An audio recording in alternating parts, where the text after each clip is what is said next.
Hello and welcome to the Bookalogy Star Author podcast where imagination meets inspiration. Today we have an extraordinary guest whose words have touched hearts and sparked minds. Let's dive into the world and stories of dream and the magic of writing. Today we have an author who wrote the book Unforgettable and Unspoken. And the star author name is Avni Nair. Let's start without wasting time. Avni, what inspired you to write unspoken and unforgettable at such a young age? Ma'am, I think it was a mix of curiosity and emotion. I've always noticed little things people have left unsaid, and I wanted to capture those moments. Writing became my way to give voice to those thoughts and feelings that often go unnoticed. Wow, nice. How is your experience on Bookaluja? It was a very nice experience. The person whom I was connected helped me a lot about each and every feature. The features were easy to understand, and the process was quite smooth. Wow, thank you. Avni, your book feels so personal and emotional. Was there a particular memory that sparked this poem? Ma'am, there wasn't just one memory, but a collection of small moments that stand and stayed with me forever.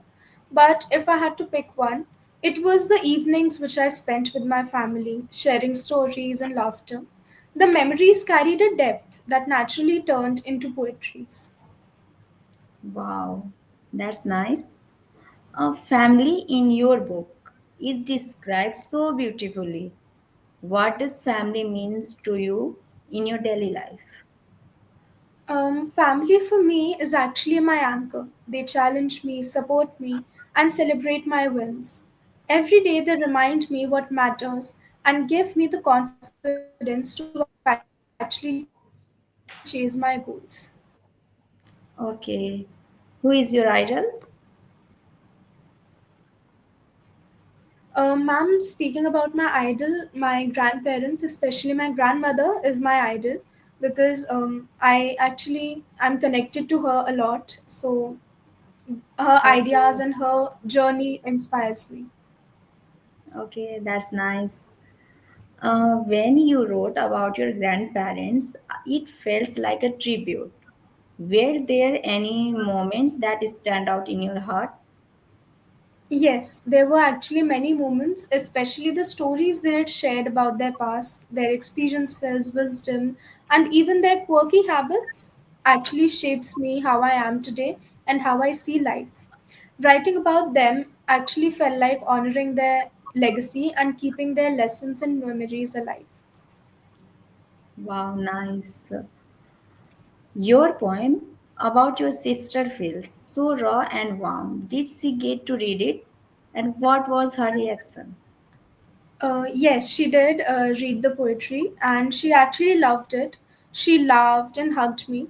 It was so special to see her connect with the words which I had written for her, and it actually made our bond much stronger. Oh, wow. You also love poetry? Yes. Which poetry you like? I had read one poetry of, uh, I don't remember the poet as such, but it was the Hymn of the Hurting.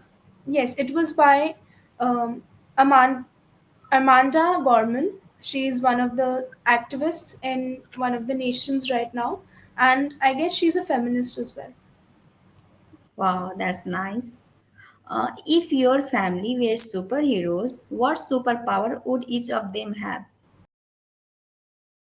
Ma'am, if my family were superheroes, my parents would have infinite patience. My siblings, my cousins actually, would have empathy that could light up a room, and my grandparents, the power to make them to make the time still, so memories and moments actually feel together that they would never end. Wow, nice. If you had to describe your grandparents using only emoji, which one would you pick? Ma'am, I would pick a heart for love, then books for wisdom, a cup of tea for the warmth they have, and a beautiful flower for the tenderness they carry in themselves. Wow, that's nice. Avni, which fictional character do you secretly think would love your poem?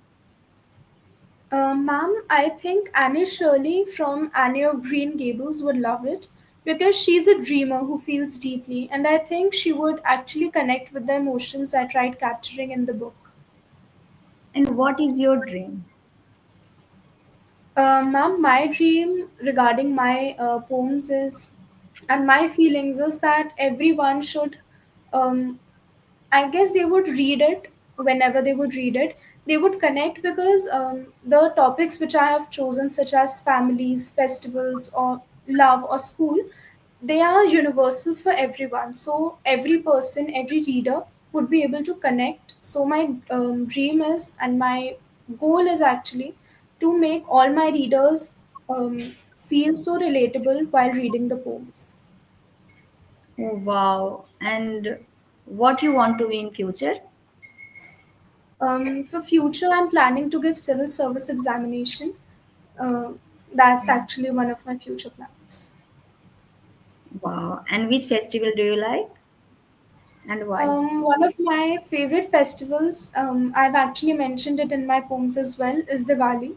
The reason behind me selecting this festival as my favorite is because since the childhood, we all have been taught that we need the concept of the victory of good over evil, that whenever there's some evil energies, the good or the god always come on the earth to just destroy the evil energy and maintain the balance between and maintain the balance actually. Okay. If you have superpowers, how you use that and for whom? uh, it actually depends on what superpower I will get. For example, if I'll get the superpower of helping anyone I can, whether it be on financial basis or on moral basis, it would be my it would be a good opportunity for me to actually help the poor or the people who don't get opportunities or are sidelined by the society. If I get an opportunity to make everyone educated, I would like to help Okay. school educational institutions. That's nice. I think you like social worker. You love that. Yes. Yes. Your next questions. Let's say you have to write a poem about pizza right now. What is your opening line? Um, a poem about pizza would start, according to me, like golden crust and melting cheese. Every bite is a little piece of ease. Oh, wow. And what is your favorite food? My favorite food is maybe salads. I like trying new salads, making them at home. Okay. Uh, Now I'm asking some questions. You have to answer in one words. Okay. Okay. First question is pen or keyboard. Pen. Why? Because writing by hand actually feels more intimate, like every word carries a bit of my heartbeat. Wow, that's nice and sounds good. Day writing or night writing? Night writing, because the world feels quiet and then my thoughts come alive in their purest form. Mountains or beach? Mountains. They actually catch my perspective really well, and I love going to mountains actually. Nice. Poetry or prose? Poetry. It's precise, raw, and the lasting impact it leaves with a few words is actually magical. Wow. Tea or coffee while writing? Actually, none, since life without caffeine makes me feel the real rush of words which can happen within me. Wow. Favorite word to write? A whisper. It's soft yet powerful, like a shared secret, said confidently. Okay. One word to describe your book. Heartfelt. Okay. Because If you, because, because it's actually that emotion which I had while writing each and every emotion and each and every book. nice. If you had to dedicate your book to a color, which one? It would be deep crimson, bold, warm, and full of life. And your favorite color? It's actually deep crimson as well as, I guess, royal blue. Write or read? Actually, right, it's where I actually lead my thoughts and create something meaningful. Though reading always inspires me to grow. Okay. Dream collaboration. Which author would you co-write with? I guess, as I just mentioned, Amanda Gorman, her words are actually inspiring, strong, and full of rhythm. Collaborating with her would be an empowering experience, and I'm sure we would create something meaningful together. Wow, that's nice. And Avni, now it's time to wrapping up the session. And very nice to meet you. And we both have very nice conversation. And thanks a lot. That brings us to the end of this powerful episode on Bookaloja Star Authors. A huge thank you to our guest, Mr. Avni Nair, to sharing their wisdom with and literary journey. Don't forget to subscribe, share, and join us next time for more unforgettable conversations with the voices shaping tomorrow's stories. Until then, keep reading, keep dreaming, keep writing. Thank you, Abni. Thank you, ma'am.